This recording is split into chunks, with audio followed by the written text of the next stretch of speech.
हम आ गए बंगाल के नवाब पे, ठीक है। अब बंगाल का नवाब क्या था, कौन था उस टाइम पे, सिराज उद दौला।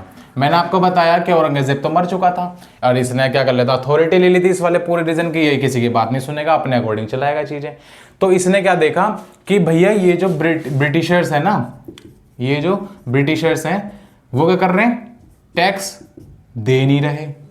क्या कर रहे हैं, टैक्स दे नहीं रहे और अपने आप कॉइन्स बना रहे। भाई इन्होंने पता है तलवे चाट चाट के पता है कॉइन्स मिंट करने का, मतलब खुद के कॉइन्स बनाने का ये भी ले लिया था इन्होंने अधिकार, बताओ, ठीक है। तो ये भी क्या कर रहे थे, ये तो कर रहे थे, मिंट कर रहे थे कॉइन्स, ठीक है। इन्होंने क्या करा, फोर्टिफिकेशन, भाई फोर्टिफिकेशन ये करनी स्टार्ट कर दी। अब बताओ इसे कैसा ना बुरा लगे, सिराजुद्दौला को कैसे ना बुरा लगेगा, बताओ। भैया नवाब है, तू नवाब को टैक्स नहीं दे रहा, ठीक है। इस एरिया की कैसे ग्रोथ होगी फिर, जब हर कोई टैक्स देना मना कर देगा कि हम टैक्स ही नहीं दे रहे, तो कैसे ग्रोथ होगी, नहीं होगी। तू अपने आप खुद कोइंस बना रहा है। ये क्या तेल बनाएंगे फिर, है ये क्या तेल बनाएंगे, खुद सोच के देखो। ये बहुत तेज थे, बहुत तेज, ठीक है। फोर्टिफिकेशन करने लग गए। भाई क्यों फोर्टिफिकेशन कर रहे हो, तुम्हें कौन सी आफत आ गई है, तुम्हें कौन लूट के लेके जा रहा है। भाई ये तो अब नवाब अपने दिमाग से ही सोचेगा, उल्टी खोपड़ेगा ये तो, ठीक है जी। इसने कहा सुनो ऐसा है, इसने इनसे कहा ब्रिटिशर्स से बोला, क्या बोला, सुनो ऐसा है, टैक्स देना पड़ेगा, कॉइन्स मिंट नहीं करोगे तुम खुद, जो यहाँ चल रहे हैं कॉइन्स वही यूज करोगे, कोई सिक्के बनाने का अधिकार नहीं मिलेगा तुम्हें। फोर्टिफिकेशन अभी के अभी रोक दो, अभी के अभी रोक दो, नहीं फिल्म बनाने में देर नहीं लगेगी, ठीक है जी। और जो तुम्हें वो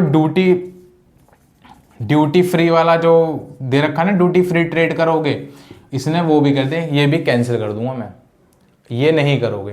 तमीज से आओ, टैक्स दो, चीजें ठीक से कर लो, करनी है तो, नहीं तो ऐसा यहां से निकल लो बंगाल से, यहां रुकने की जरूरत नहीं है तुम्हें, मुझे कोई जरूरत नहीं तुम्हारी, ना मुझे कोई ट्रेड बढ़ाना तुमसे, ठीक है। तो भैया इन्होंने कहा नहीं जी हम तो ऐसा नहीं करेंगे, ठीक है। इसने इनको लेटर्स लिखे, कोई रिप्लाई नहीं, जब रिप्लाई दिया तब बहुत गंदा रिप्लाई दिया, नुजा जो करना हो कर ले, हम नहीं करेंगे, हमें एम्परर से मिल रखी है अथॉरिटी, समझ गया, ज़्यादा नवाब मत बन तू बंगाल का, ठीक है, बेटा है बेटर है। इसने कहा ओ सुन इधर आ, ये वाले हैं वीक रूलर्स, लेटर मुगल्स जो हैं, इनको ना इतनी मार मारूंगा ना मैं, इतनी मार मारूंगा बस समझ जा, तो इनके चक्कर मत पड़, बाप मैं हूं तेरा, तो तू मेरी बात मानेगा। इसने कहा अच्छी है जी, चलो ठीक है। ये नहीं माने तब भी भैया, इसने कहा ठीक है नहीं मानोगे, एक काम करते हैं, तुम्हारी मैं फिल्म बनाता हूँ। यहाँ पे ये हुगली नदी के किनारे आए, वहाँ फैक्ट्री डाल रखी थी इन्होंने हुगली रिवर के पास, ये आए यहाँ पे क्या कर दी, रेड कर दी, सारा सामान उठा के ले गया, ये वाला चीता सारा सामान उठा के ले गया। ले जाने के बाद ये चला गया कलकत्ता, जहाँ पे इनका बेस था पूरा, यहाँ पे इन्होंने अपना ये फोर्टिफिकेशन कर रखा था, किला बना रखा था। वहाँ गया, वहाँ जाकर भाई साहब बहुत तुड़ाई करी इसने, सिराजुद्दौला गया वहाँ जाकर बहुत तुड़ाई करी इसने। तुड़ाई करने के बाद इसने क्या करा, एक भाई कमरे के अंदर इसके बहुत सारे ऑफिसर्स को, ब्रिटिशर्स के ऑफिसर्स को, और पता है इसके अंदर बंद कर दिया, और उसमें तो छोटा सा छेद था, मेरे ख्याल में छोटा सा ही छेद था, भर दिए उसने ठसम ठस। और वो वाली जो मूवी देखी आपने भागम भाग मूवी, उसमें टैक्सी में से भर जाते हो, नाक ऐसे पिचक जाती है अक्षय कुमार के, वो वाला सीन हो रहा था इसमें। भाई भर दिया, भरने के बाद इसमें निमट गई, मर गए बहुत सारे। तब उस टाइम पे एक चीता निकल के आया ब्रिटिशर्स का, ठीक है। इसको यहाँ पे मद्रास में था, वो कौन था, रॉबर्ट क्लाइव, ये गवर्नर था यहाँ का, गवर्नर यानी कि जो ट्रेडिंग पोस्ट है ना इसकी, वहाँ को ये देख चाल करता था बस खाली उसकी, ठीक है, ठीक से काम हो रहा है नहीं हो रहा, ऐसा गवर्नर मत समझ लेना जैसा आज के टाइम का गवर्नर है, ठीक है। तो इसको पता लगा, ये गया दौड़ा दौड़ा, तुगड़ू आर्मी लेके अपनी तुगड़ू पहुंच गया। जब तक ये पहुंचा जब तक ये काम हो चुका था इसका जाने का कोई फायदा ही नहीं हुआ, ठीक है, चलो कोई बात नहीं, पहुंच गया। इसने क्या काम करा, इसने कहा सुन अब मैं बताता हूँ इसे, ये ज़्यादा नवाब बन रहा है ना, इसे मैं बताता हूँ। इसने क्या काम करा, अब ये जो ब्रिटिशर्स है ना, ये डायरेक्ट नहीं लड़ सकते थे उस टाइम पे, ये सिर्फ पानी में, कहाँ गया पानी, यहाँ जो हमारा पानी पानी था ना, ये यहाँ तो हमारी फिल्म बना सकते थे, मतलब इनकी, हमारी नहीं, इनकी फिल्म बना सकते थे।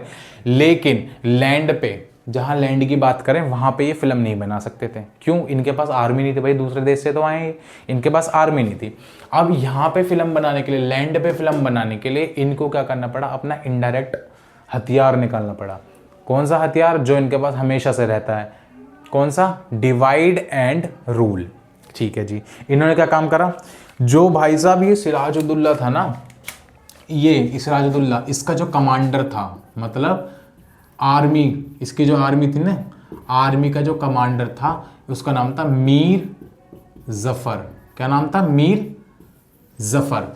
भाई साहब उसको पटा लिया, इसको बोला कि सुन एक काम कर, कि देख भाई तू इतने सालों से काम कर रहा है यहाँ पे, है ना, तो तुझे भी तो कुछ ना कुछ पोस्ट अच्छी चाहिए होगी, पैसा मिलेगा, रुतबा मिलेगा भाई साहब तुझे, तो एक काम कर, तो हमारे साथ मिल जा, मिल के इसको हराते हैं, मिल के हराने के बाद तू ही बन जाइए बंगाल का नवाब।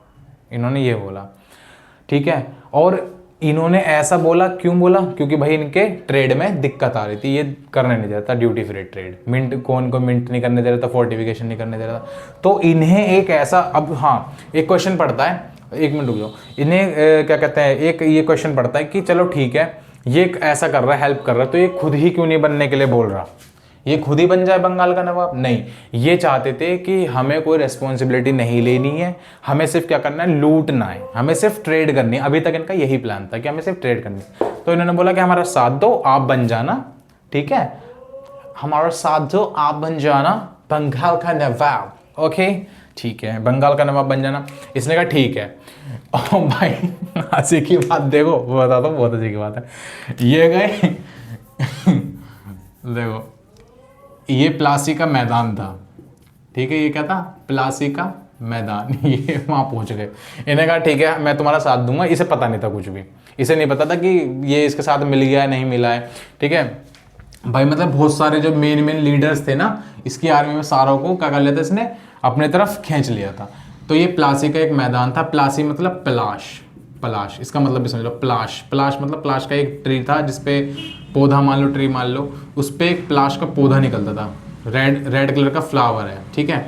उसको कूट के या जैसे भी सूखा उखा के क्या करते थे, गुलाल बन जाता था उससे, जो हम होली पे गुलाल से खेलते हैं ना, वो बन जाता। तो इस पलाश के फूल से इसका नाम रखा था प्लासी। वहाँ पे उस एरिया में ज़्यादा होते थे ब्यूटीफुल फ्लावर्स, मतलब वहाँ का एक तरह से मान लो एक वो कहते हैं ना कि क्वालिटी वाला एरिया, वो था ये, तो इसलिए इसका नाम प्लास से प्लाशी पड़ गया, ठीक है। तो यहाँ पहुँचे ये सिराजुद्दौला भाई साहब, पहुँचे यहाँ पे, चले गए रॉबर्ट क्लाइव। अब ये आ रहे थे आगे बढ़े, चलो चलो चलो चलो लड़ेंगे, ये भी आगे बढ़ा, चलो चलो चलो लड़ेंगे, ये अपनी आर्मी लेके पहुँच गया, ये भी अपनी आर्मी लेके पहुँचा। तो अब सुनना, ये यहाँ तक पहुँचा, ये यहाँ तक पहुँच गया, ये भी पहुँच गया यहाँ तक। ये सोच रहा था मेरे साथ साथ ये वाले आर्मी, ये जो मेरी आर्मी आ रही है, ये साथ देखो, इसकी बहुत सारी आर्मी थी, मतलब आर्मी में बहुत सारे बंदे थे। ये सोच रहा था कि मेरे साथ साथ आगे आएंगे तो ये देख के पीछे हट जाएगा, या फिर लड़ेंगे तो मैं मार दूंगा।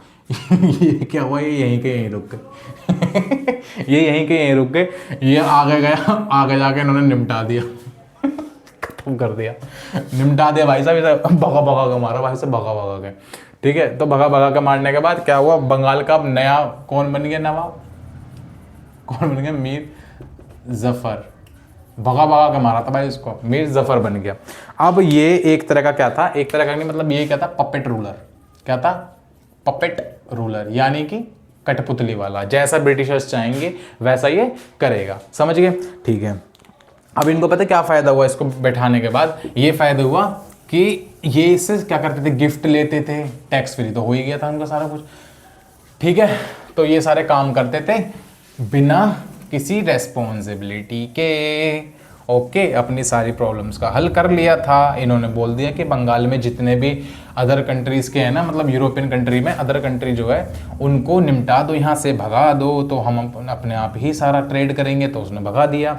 लेकिन अब देखो ऐसा होता है ना कि जब ज़्यादा ही हम किसी को कंट्रोल करने लग जाते हैं, है ना, कठपुतली की तरह नचाने लग जाते हैं, तो भाई प्रोटेस्ट तो करते हैं, है ना। जैसे मान लो अगर एग्जाम्पल दे देता हूँ, देखो जैसे मान लो अरे यार छोड़ो, मैं नहीं दे रहा एग्जाम्पल। जैसे मान लो मेरी गर्लफ्रेंड है ना, तो अगर वो मुझे ज़्यादा कंट्रोल कर रही है, ठीक है, ज़्यादा कठपुतली की तरह मुझे नचा रही है, तो एक टाइम पे आके मुझे लगेगा मैं पागल तो नहीं हूँ क्या, मुझे नचाई जा रही है, तो मैं क्या करूँगा, बगावत कर दूंगा, प्रोटेस्ट कर दूंगा, एक काम कर, मैं नहीं मानूंगा तेरी बात, तू निकल यहाँ से, यही तो करूँगा, ठीक है, मतलब उसे सबक सिखाने की कोशिश करूँगा, यही तो करूँगा। तो ऐसे ही हुआ। तो इसने ना, मीर जफ़र ने क्या करा, प्रोटेस्ट कर दिया इनके ब्रिटिशर्स के खिलाफ कि भैया ऐसा है, तो ऐसा मत करो यार, तुम ज़्यादा ही लूट रहे हो, ये सब मत करो, टैक्स वगैरह देना स्टार्ट कर दो थोड़ा थोड़ा, अब बहुत टाइम हो गया तुम्हें मज़े लेते लेते। तो इन्होंने क्या काम करा, इन्होंने बोला नहीं भैया ऐसा नहीं होगा, ऐसा नहीं होगा, ठीक है। इन्होंने क्या काम करा, इसको हटाया, इसको हटाने के बाद मीर कासिम को लगा दिया। मीर कासिम अब बन गया नवाब का, वो नवाब का कह रहा हूँ, बंगाल का नवाब, बंगाल का नवाब। अब भाई कुछ टाइम तक तो ये भी ठीक चला, ठीक है, कुछ टाइम तक तो ये भी ठीक चला, कठपुतली की तरह काम करा, लेकिन इसने क्या करा, प्रोटेस्ट कर दिया। अब देखना क्या होगा। हमने क्या पढ़ा था, बैटल ऑफ प्लासी 1757, देखा क्या था हमने, देखना 1757 में हुई थी, किसके बीच में, सिराजुद्दौला के बीच में और रॉबर्ट क्लाइव के बीच में। कौन जीता था, रॉबर्ट क्लाइव। समझा ये चीज, ठीक है। देखो ये वाली बैटल तो अच्छी थी, बहुत अच्छी थी ये वाली बैटल, डिसाइसिव बैटल थी।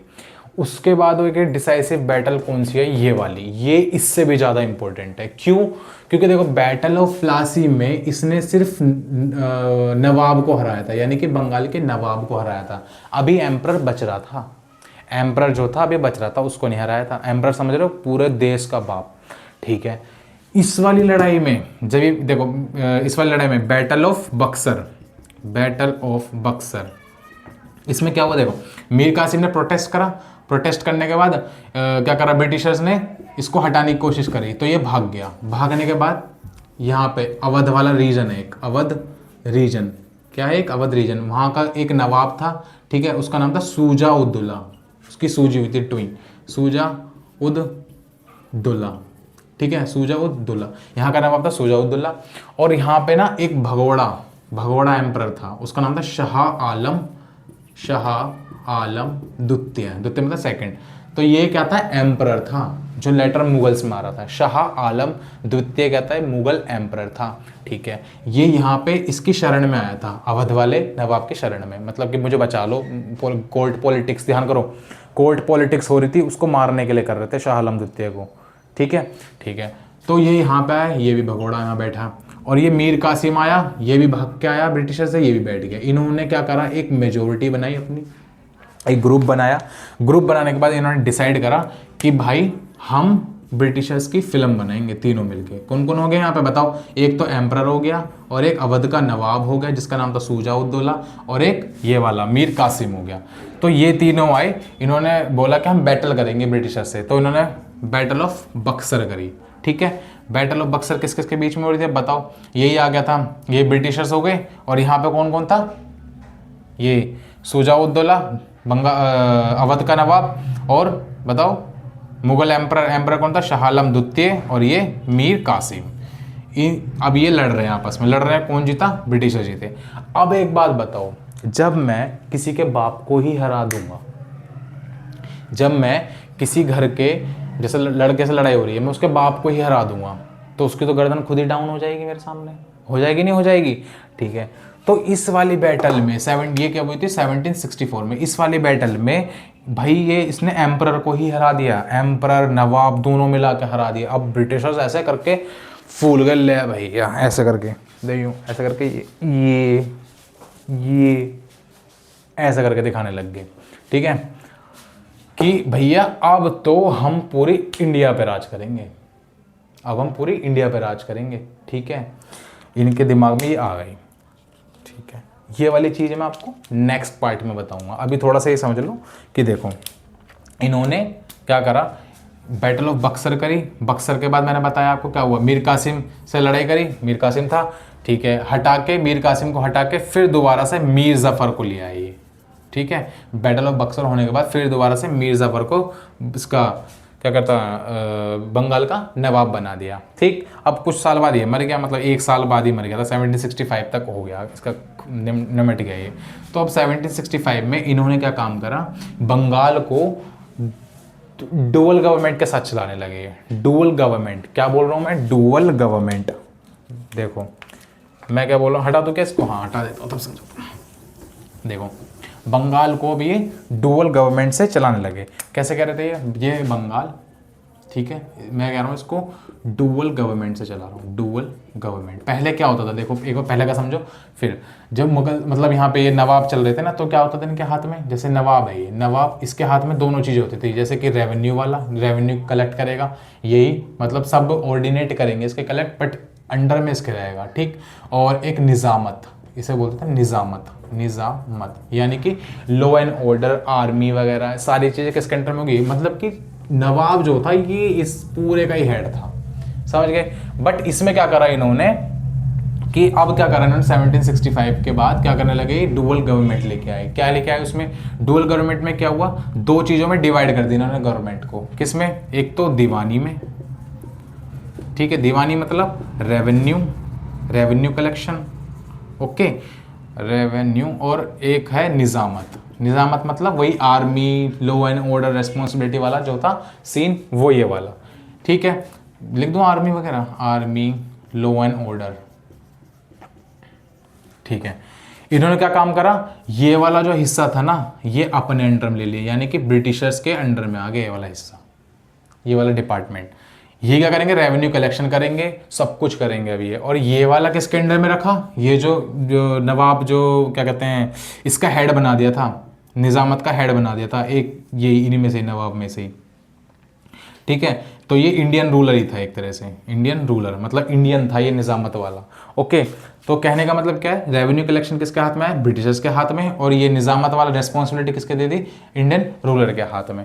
अब पता है जब ये आया ना, ये वाला हिस्सा इनके हाथ में आया, तो भाई ये तो अंधा पैसा उड़ाने लग गए थे, अंधा पैसा जिसे कहते हैं। ये लगा लो इनके हाथ में खजाना लग गया एक तरह से।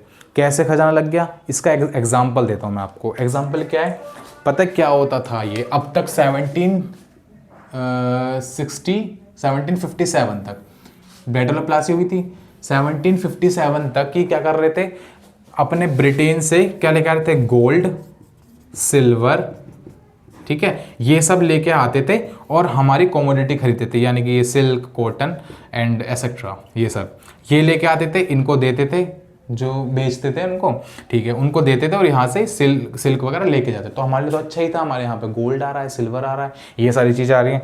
बट अब क्या हुआ 1757 के बाद से ये चीज़ आनी बंद हो गई। क्यों, क्योंकि उसके बाद ये जब आया था ना, तो इनको कुछ मतलब क्या नाम है, 3 विलेजेस के वो मिल गए थे जमींदारी राइट्स। तो ये कहने का मतलब ये है कि देश में से ही लो पैसा, देश में ही दे दो, इसी देश में से पैसा लो, इसी में दे दो।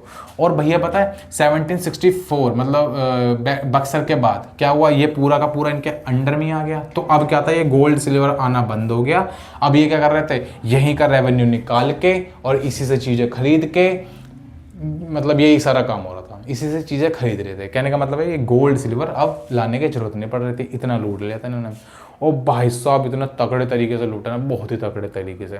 फैमाइन हो, ठीक है, भूखमरी मर रहे हो, कुछ भी हो रहा हो, हम तो भैया लूटेंगे, हम तो भैया लूटेंगे। समझ में आ गई चीज़। तो डुअल गवर्नमेंट समझ में क्या होती है, 2 पार्ट्स में डिवाइड कर दिया गवर्नमेंट को, रेवेन्यू कलेक्शन में और एक लॉ एंड ऑर्डर में। लॉ एंड ऑर्डर किसके अंडर में दे दिया, ये इंडियन रूलर के अंडर में, और ये वाला रेवेन्यू कलेक्शन किसके अंडर में ले लिया, खुद के अंडर में ले लिया। और पता है एक और मजे की बात देखो, ये जो इंडियन रूलर था ना, इसको हेड तो बनाया इन्होंने, इसको हेड तो बनाया, लेकिन इसको कंट्रोल कौन करेगा, ये ब्रिटिशर्स।